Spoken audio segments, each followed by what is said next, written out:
with Kady, and Kady said she don't really second best, but kind of looks like that now. Oh! Because during Casa, you didn't get to know me at all, and then now you feel vulnerable, you're looking for the freshest couple in the villa. Wow! Why did Ella put that much effort into your relationship? Ooh! Ooh! That was probably a bit of a low blow, but take it how you want. Called the gameplay the whole time I've been in the fucking villa. Okay, now it's coming about again. Maybe there's some truth to it. Ooh!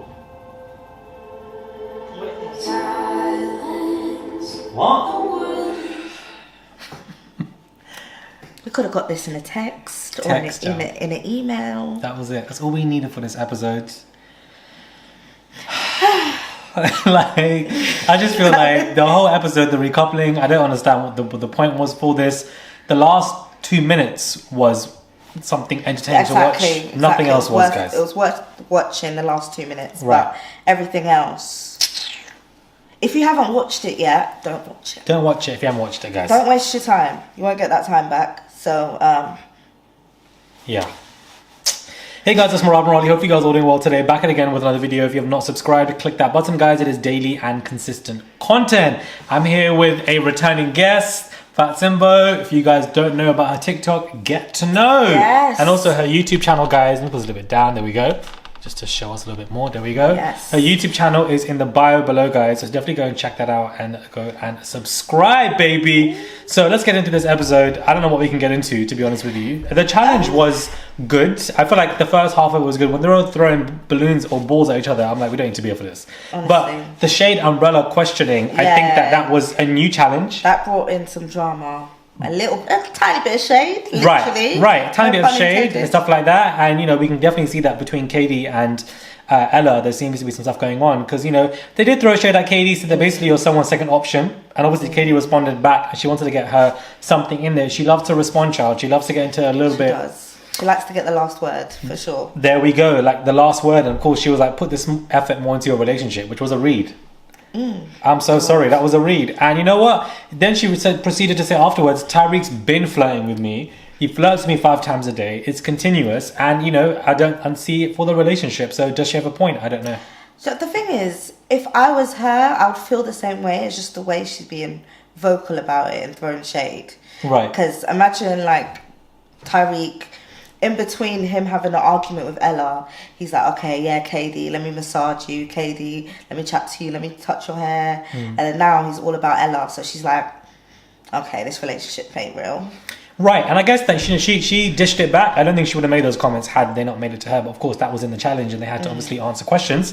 But you know, there definitely seems to be something going on between these two. And Kate, Ella's like, I don't want to respond to it. I'm not going to feed into it. Fair enough if you don't want to at this point, but I feel like maybe I would like to see something going between these two, some kind of conversation, because there definitely is tension.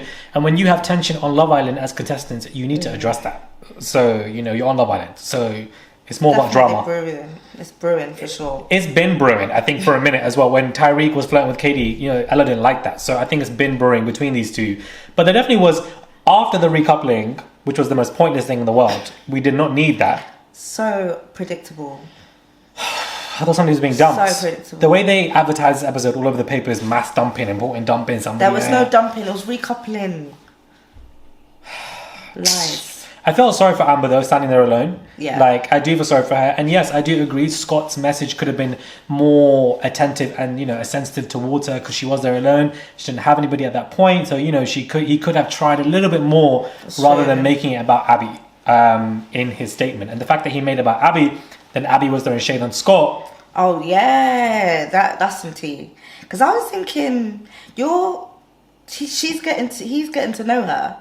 And she's the one throwing shade at him, but he's going to investigate that one. Because it's weird. Her comments were a bit random. Because it's just like, okay, you don't have to go in that much. Like, you know, Yeah. I see her point. You didn't want to get to know me during Casa, but now that we're the most fresh couple, now you want to chat to me. So, but sis, you were entertaining those chats. You wanted to get to know Scott. True. So why are you acting like, you know, you weren't even on it when he tried to tap you on? You were on it. You wanted to have 2 conversations. You even told Mitchell that I might want to get to know Scott. So you're acting like you're not even trying to entertaining it, when deep down you were entertaining him trying to pattern you. So it's a bit two-faced. It's a bit weird, just out of nowhere. Like, I get it, you and Mitchell might be much stronger. Happy for you guys, but I just felt like it was a bit too much. And I felt like once again, people are just, all kind of on Scott for some reason. And it's like, how much can this guy take? Because during post-movie night, he was getting a lot of it anyways. And then for Montel to say, oh, Scott, because you were coming for my girl. But Leah was the one who started that nonsense. Yeah. So if you dish it, somebody's going to serve it back. It's true. And They're acting like he did it out of nowhere. Like, literally, like, for no reason. When he had a reason. He had every reason to cuss Leah. She hadn't spoken for 4 weeks. Why are you piping up? Are you a plumber? Because we need to figure this out. You must be a plumber if you'd be piping up like this, because 4 or 5 girls were on him on movie night saying XYZ, saying, you got mugged off, they didn't want you, and that's why you're saying, no. So it's a lot for him to take. So yet again, I just felt like he was an easy scapegoat for this challenge. And then at the end for Whitney, that was like, Whitney, we just want to see you and Locan. Please don't get involved. That's so cute though. Very cute. But Whitney jumping on the Scott train. Yeah, it's true. It's not good for you because you are a highly favoured individual right now. You jumping on the Scott train and everybody's on Team Scott right now because it's a gang up on him. It's not going to work in your favour. It's true. She needs to just... Please, Whitney, please don't. Please, because she's done... Since she's entered the villa to now, she's had this perfect journey. She has. And we're so close to the finale now. It's 3 weeks. Please, we don't want to see you. Don't ruin it. Yeah. Don't ruin it like Catherine has. Oh, please don't ruin it, child. Just don't say anything. And I felt like, when Scott was like, everyone thinks I'm a game player, and then Whitney was like, maybe you are. Like, it was a bit like, whoa, like I didn't expect that comment. It kind of came out of left wing. And, maybe there is something about Scott that we're not seeing. Yeah, I was going to say that because I've been thinking, why is everyone so against Scott? What is it? I really want to know.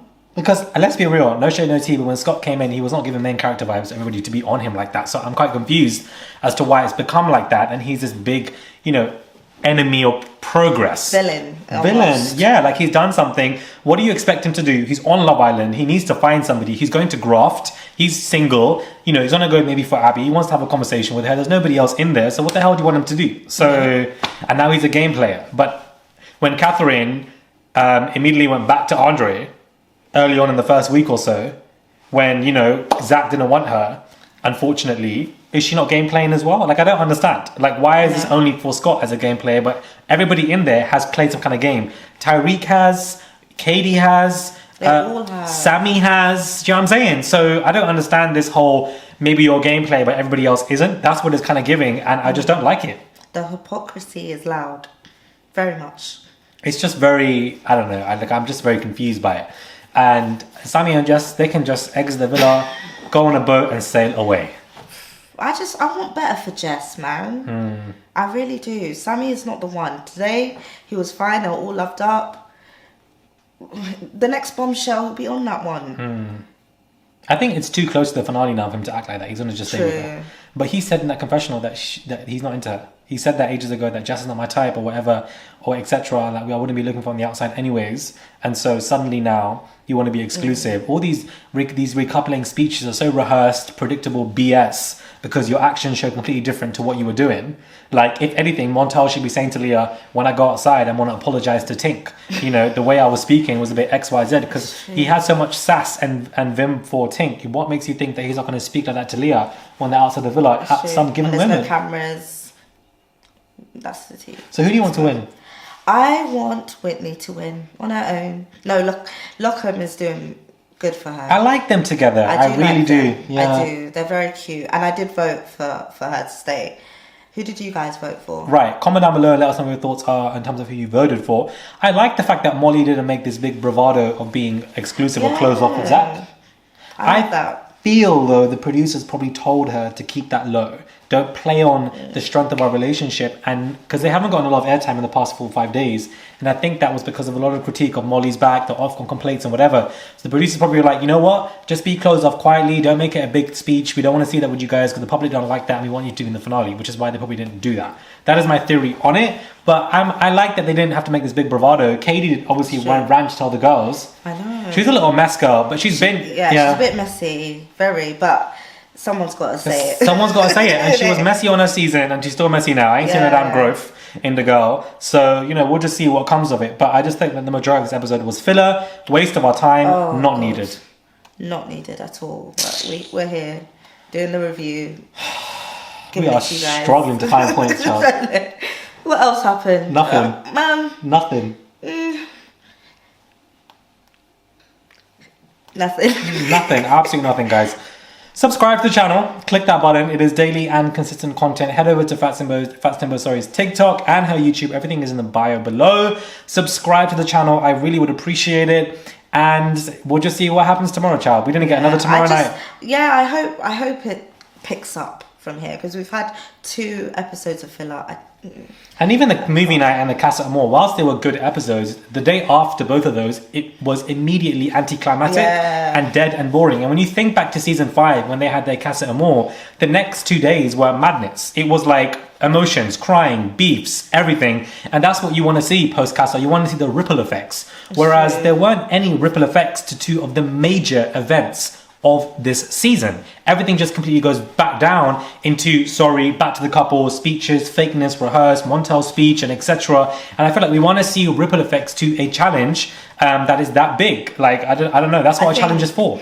I personally think, as you've previously said before, Love Island is on the decline, and I think it's because the contestants on there, they know what to expect.